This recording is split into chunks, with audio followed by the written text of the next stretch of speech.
Hello YouTube, what's up? It's me, Amaxter. We're back with Season 2, Episode 5 of Behind the Mod, and for this episode we have TehNut joining us. Hello. Hello. Hey, so you're not new to the modding scene. You have quite a portfolio of a lot of mods, including Blood Magic, recently lore expansion. You worked on Blood Magic. You do Soul Shards the old ways, and you have a lot of more mods. How'd you get started with that? I got started about 2 years ago, I think, making an add-on for Redstone Arsenal. And that was actually my first foray into development of any kind, actually. From there, I just kind of picked up project after project after project, and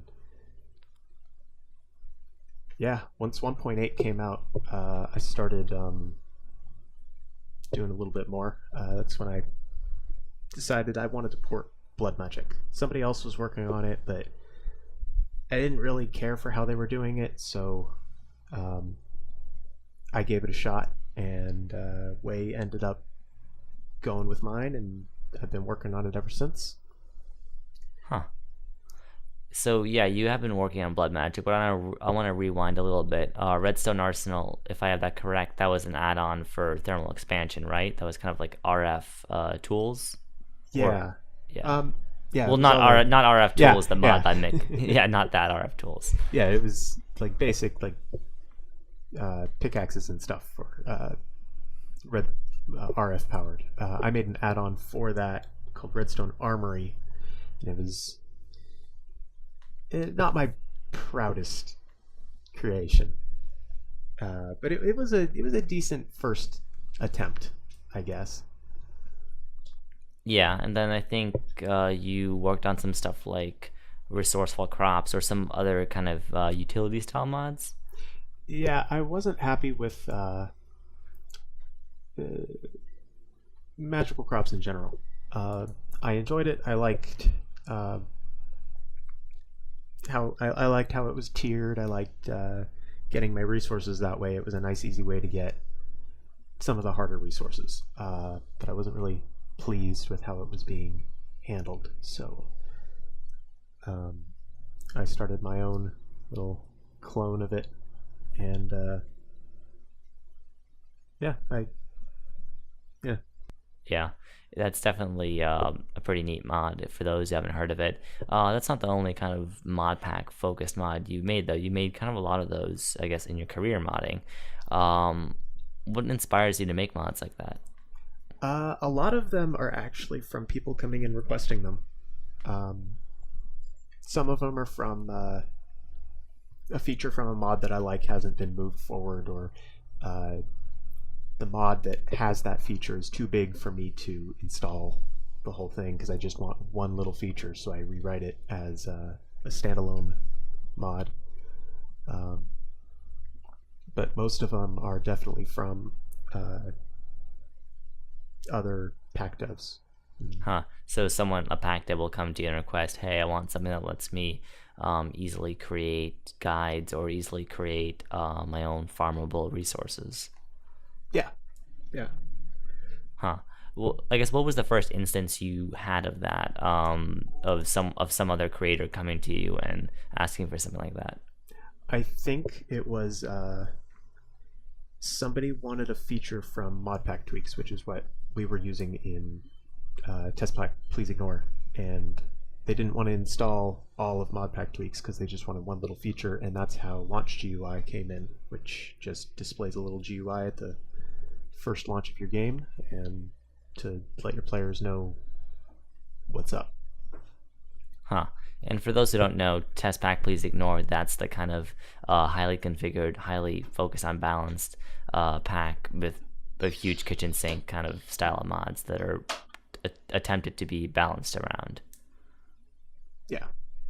And how did you get involved with mod packs like that? That's actually the only public pack that I've been a part of. I started up a server with one of my friends, and we were kind of looking for something a little bit more balanced than most of the Feed the Beast packs, and this was when Feed the Beast wasn't shipping Greg Tech and Tinker's Construct together, and we noticed the TPPI Reddit post when it initially started, and we were like, "Oh, cool! Yeah, we're gonna wait for that to start, and then we're gonna open up this server and let everybody get in here and play." And became one of the larger servers running TPPI, and so I was in constant communication with the devs, reporting bugs and just chatting in general on IRC. And eventually I started submitting pull requests and ended up getting added to the dev team because I was doing so much already. Huh. And TPPI was kind of huge effort, and you saw it saw lots of releases. I think really notably at a release on the Technic platform, which is really kind of a first for a pack, was a first for a pack of that style. I guess, why do you think people were so engaged in it? It provided the same experience as other packs, but in a different way. You couldn't just jump to your standard conclusion, your standard builds, because they were nerfed. You couldn't go to the big reactor simulator and generate the most efficient reactor because all of our values were tweaked. You would never get the same result. And a lot of people seem to really like that. I really liked that. That's why I started playing it so much. Huh. So was it kind of, were you tired of the, I guess, maybe monotonous playstyle before, or did you just want to try something new? I wanted to try something new. That was one of the big things for me. Huh. Do you see anything like that happening in the future or near future with 110? For us? Yeah, for Test Pack Please Ignore, or just for any other thing you might be involved with pack-wise? Not really. TPPI, we've all kind of gotten busy with other projects. SK, one of the other head developers, he's really busy with school. I haven't actually talked to him in months. Terag is busy with Chisel and Ender.io and everything. So it's really kind of died down there. Well, it is a community effort, so I guess we could see something like that come up again. I'm sure we will, now that 110 is finally starting to take off. But going back to mods, you did mention you worked on Blood Magic and helping help port it to 1.8. More specifically, how did that get started? How did you get involved with Blood Magic? I was a regular in the IRC channel, and so I'd already been in communication with Wei. I'd submitted a few pull requests before, fixing some things, adding some new features. I added support for all the chisel blocks, so you can use colored beacons and everything. Yeah. And by the time 1.8 came around, and the original port that I didn't really care for was a direct port. They were just making the 1.7 code work on 1.8. And after finding my way through the code base a couple times for the pull requests, I essentially went to Wei and said, no, we're going to rewrite this from scratch. And I started, and he really liked how it was turning out to be and went along with it. And somehow I got added to the Curse project and everything, and it just happened one day. I don't really know. That's how all the greatest things happen, I guess. So did with Blood Magic, was that a case of technical limitation with just the current code base, or did you what made you decide to kind of revamp it? Blood Magic was one of Wei's first attempts at Java, and it definitely showed. There was a lot of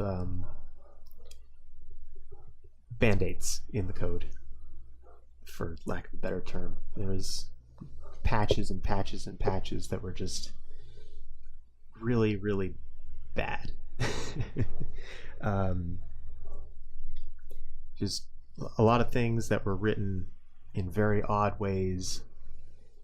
It was just a mess. It was a mess of a code base, and he agreed. You can go ask him right now, and he'll even say that was a mess. And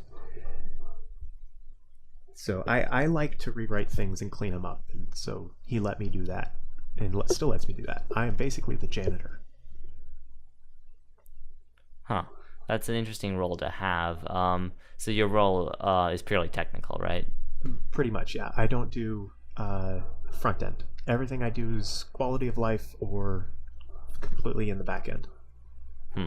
And do you think that obviously it's not super noticeable to people, but do you think it's enabled a mod to, mechanically and just content wise become something better? Oh, definitely. Without the rewrite, you wouldn't see a lot of the new features that you do see in Blood Magic 2. Huh. How much of that can you, I guess, attribute to 1.8 and now 1.10? What's it like working with those newer versions of Minecraft? Oh, I love working with the newer versions. I would never go back. Never. Huh. No, go ahead. So you think that you're happy to change because you think it's better overall? Yes, it's a pain in the ass sometimes.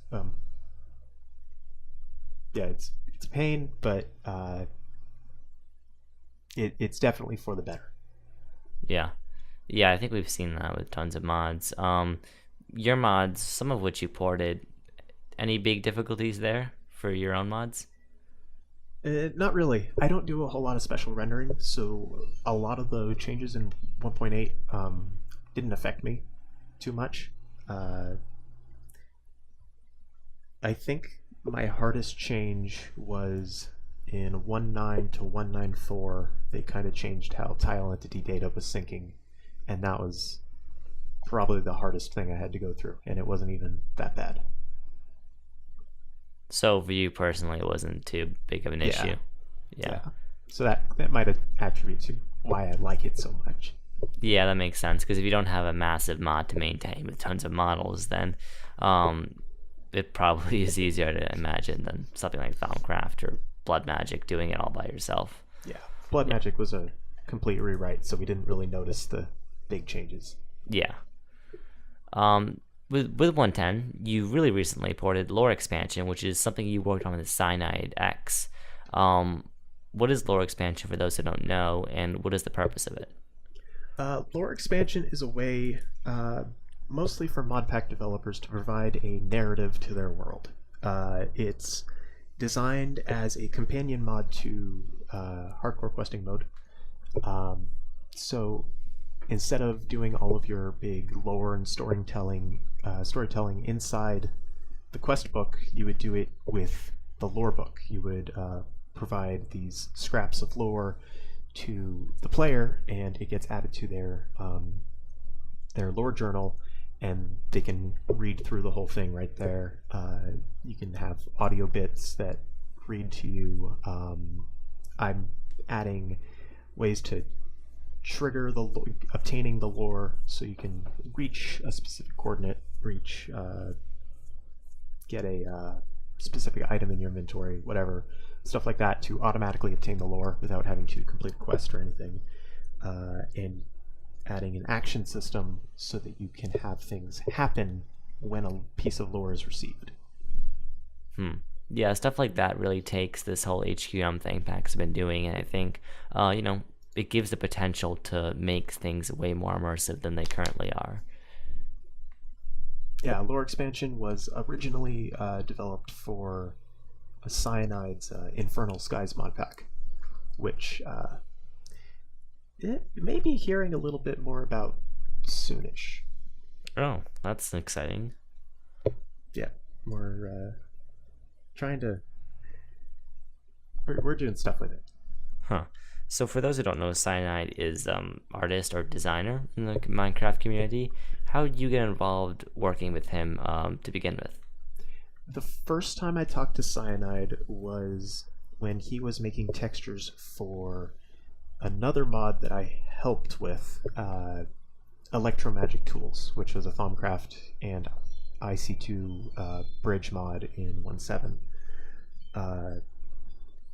He completely retextured the mod for us, and I stayed in contact with him ever since then. That was about a little over 2 years ago, I think. And I've been talking to him on and off ever since, and more recently, meaning the last 3 weeks or so, I have been talking to him pretty much every single day. And yeah, he's a cool guy. Yeah, that's that's for sure. Do you think stuff like because I know with like in terms of communication, do you think stuff like Discord and other community innovations, I guess, or things we've come across have kind of made it easier for stuff like that to happen together, collaborations? Oh, definitely. Yeah, I wouldn't have met half the people that I know right now without IRC. And that was just something I joined on a whim one day. Yeah, for sure. And I think it's great when we see, stuff like Curse Voice or Discord, whatever it be, that, takes IRC, which isn't exactly new, but makes it accessible to a whole new swath of people. Oh, yeah. Definitely great to see. I almost forgot to mention Soul Shards. You've made the Soul Shards the old ways, which is kind of a continuation of Soul Shards because, for those who don't know, Soul Shards, which is kind of like a mob spawning mod, the second iteration of it, not everyone was super happy with it. So you've kind of, in a sense, revived the first version of it for modern Minecraft versions, right? Yes. The original revival was Soul Shards Reborn, and when Moe's kind of disappeared, the project died off a little bit, and Sergeant Punishment picked it up and renamed it to Soul Shards the Old Ways. He had absolutely no knowledge of Java or development in general at all, and somehow we ended up talking, and I would help him. I would submit pull requests and help him figure things out to get the mod usable, less buggy. Eventually, he got talked into stopping modding until he learned Java, and he basically just handed the mod over to me at that point. That was about 9 months before I did anything with it. There was a bit of a buffer time. Yeah. And when he left it, he was in the middle of, in my opinion, ruining the mod. He knows I feel like that. If he ever watches this, he'll know exactly what I mean. He was adding tons of things that just did not need to be added, and so in my 1.8 port, I decided that I'm going back to the 1.4.7 version, and I'm sticking to it. I'll add mod compatibility, but nothing new, no new features. So kind of like a Project E situation. Pretty much, yeah. Yeah. I think because Soul Shards is so contentious, more mods like that, because some people consider them ridiculously overpowered, just like Project D, and some people really love them. I guess you're designing it for people who love it, right? Yeah. I've removed a lot of the configuration restrictions. You can actually add more tiers now. You were originally limited to just the 5, and you had to modify the values in there. I've made it so you can add 1,000 if you really, really wanted to. Mm-hmm. You're only limited by signed integers. Yeah. And your imagination. Yep. So other than things like that, it's the same Soul Shards that all of the Ultimate players knew and loved. Huh. That's pretty awesome. And of course, I think there are lots of people who do enjoy Soul Shards the old ways, given how many downloads it has and how you've been supporting it in terms of updating it pretty frequently.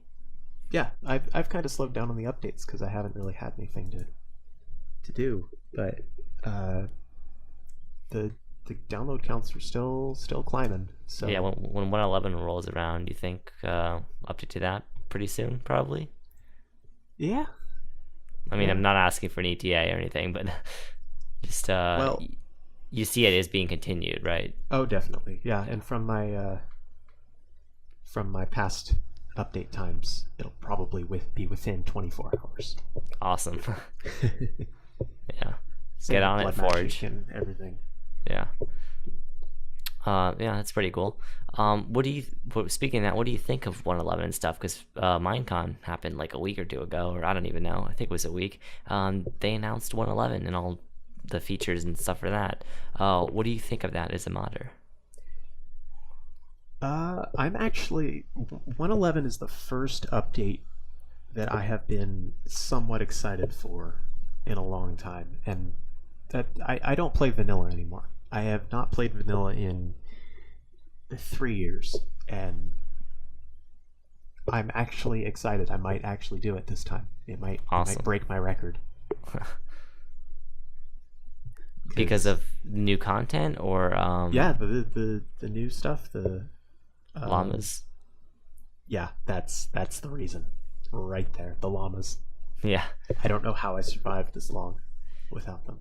Yeah, I'm getting this vibe just from at least Twitter and Discord and those kind of feeds that people, the core modded communities really actually seems to like 111 and the term like the whole portable chest thing, the just all the content it's adding is seems to be much appreciated, I think. Yeah. Which I think is probably because the game has matured so much that they're finally just adding content that they're not really overhauling stuff like combat anymore like they did in 1.9. They're just adding more and more cherries, which hopefully means it'll be easy to update to, but who knows. They did mention a lot of major internal changes, so we'll Oh, see. Here's okay. hoping. Here's hoping. Yeah, we'll just have to see in the next 2 or 3 months whenever they release it, because I think they're in the snapshot stage now. Yeah, I think those just started the other day. Yeah, but talking more broadly, Minecraft is kind of fundamentally a game about creation, and like we've touched upon, many of your mods are creation focused for mod pack makers who like to tinker. How does that feel to kind of create tools for other people to make stuff? As long as people can get a use out of what I make, I'm happy to keep going. That's what drives me. I don't care about the downloads. I don't care about the points from Curse. It took me months to finally opt into that, and I'm not in it for the money. Basically, I'm in it because I enjoy doing it and I enjoy helping people. Mm-hmm. Yeah, I think I can definitely get the sense that you're basically your stuff does benefit the community, because even if you're not making something entirely new content wise, you're taking something that already existed and cleaning it up, refining it, and making it usable for mod packs or just anyone who wants to change it up a bit. Yeah. Yeah, it really it's still weird to me, and I mean this is from me. Every single mod that I work on is a fork, a clone, or a port. Every single one of them. I can't name one that isn't. No completely original stuff. Absolutely none. Well, it's sometimes as long as you just like what you're deriving from, that's good. Yeah. As long as I can help people, I'm fine. Yeah, definitely. Yeah, thank you so much for coming on. It's been an honor having you. Before we leave, just any kind of last thoughts or advice to people who want to get into modding? Learn the language first. Don't make my mistake. It was a pain. It when I started to figure things out, I could apply the skills to Minecraft and only Minecraft. It took me months to break that habit and actually be able to write things that weren't Minecraft related. Huh. It helps you a lot more. You'll learn a lot faster if you go the correct route and get a Java book before you start. Or watch a YouTube tutorial or do whatever. Yeah. Yeah. Yeah, because I mean Java, for all how people may rag on it, but it really is a great, I think, academic language, and you can do a lot of stuff with it, besides Minecraft modding, which is a cool thing, granted, but there's tons of stuff you can do with Java. Definitely a lot. It's a lot of people try to blame the game performance on the Java, but it's not the language. Yeah, far from Yeah, it. yeah. There's plenty of other stuff they could do, but yeah. Thank you so much for coming on. Thank you all of you guys for watching. It's been awesome having you on. And sorry we kind of skipped a week, but we will make up for it because this is not the only episode coming out this weekend. So we have something else to look forward to. I won't spoil what it is, but coming out very soon. So yeah, see all of you guys in the next one. And yeah, goodbye everyone.